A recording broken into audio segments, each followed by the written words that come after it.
एक समय की बात है, एक घना जंगल था जिसमें अनेक प्रकार के जानवर रहते थे। उस जंगल का राजा एक शक्तिशाली शेर था, जिसका नाम वीरसिंह था।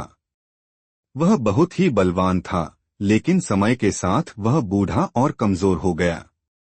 अब वह पहले की तरह शिकार नहीं कर पाता था और उसे भूखा रहना पड़ता था। एक दिन शेर ने जंगल के एक चालाक सियार चतुर्राम को बुलाया और कहा, चतुर्राम, तुम जंगल में तेज और होशियार माने जाते हो। अगर तुम मेरे लिए रोज एक जानवर का बंदोबस्त कर दोगे तो मैं तुम्हें अपना खास दूत बना दूंगा और तुम्हारी रक्षा करूंगा। चतुर्राम ने सोचा, अगर मैंने यह काम किया तो मुझे भी बिना किसी डर के जीने को मिलेगा। उसने शेर की बात मान ली और जंगल के अन्य जानवरों को डराकर हर रोज एक जानवर को शेर के भोजन के लिए भेजने लगा। कुछ समय तक यह सिलसिला चलता रहा, लेकिन धीरे धीरे जंगल के जानवरों में डर और गुस्सा बढ़ने लगा। वे सोचने लगे कि अगर यह ऐसे ही चलता रहा तो एक दिन पूरा जंगल खत्म हो जाएगा। सभी जानवरों ने मिलकर इस समस्या का हल निकालने के लिए सभा बुलाई। सभा में एक छोटा और समझदार खरगोश भी था, जिसका नाम गुल्लू था। उसने कहा, हम इस समस्या का हल निकाल सकते हैं अगर हम बुद्धिमानी से काम लें। मुझे एक योजना बनाने दो।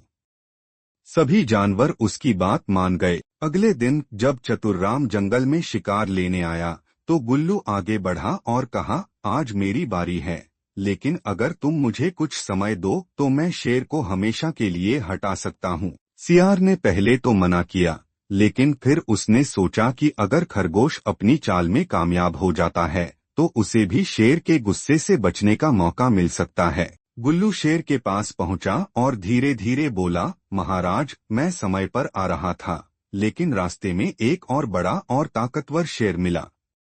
उसने कहा कि अब वह इस जंगल का राजा बनेगा। यह सुनते ही वीरसिंह को गुस्सा आ गया। उसने दहाड़ते हुए कहा, कहाँ है वह दुस्साहसी शेर?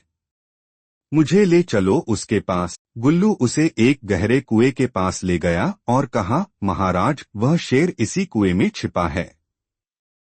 जैसे ही आप इसमें झांकेंगे वह आपको चुनौती देगा। शेर कुएं में झांक कर देखने लगा और उसे अपनी ही परछाई पानी में दिखी। उसने सोचा कि यह वही दूसरा शेर है। गुस्से में उसने जोर से दहाड़ा तो उसकी आवाज गूंजकर वापस आई। शेर को यकीन हो गया कि दूसरा शेर भी उसे ललकार रहा है।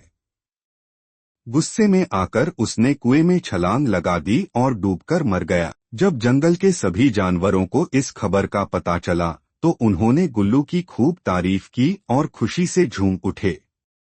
चालाक सियार भी डर के मारे जंगल से भाग गया। बुद्धिमानी और धैर्य से किसी भी बड़े संकट को हराया जा सकता है, चाहे वह कितना भी शक्तिशाली क्यों न हो।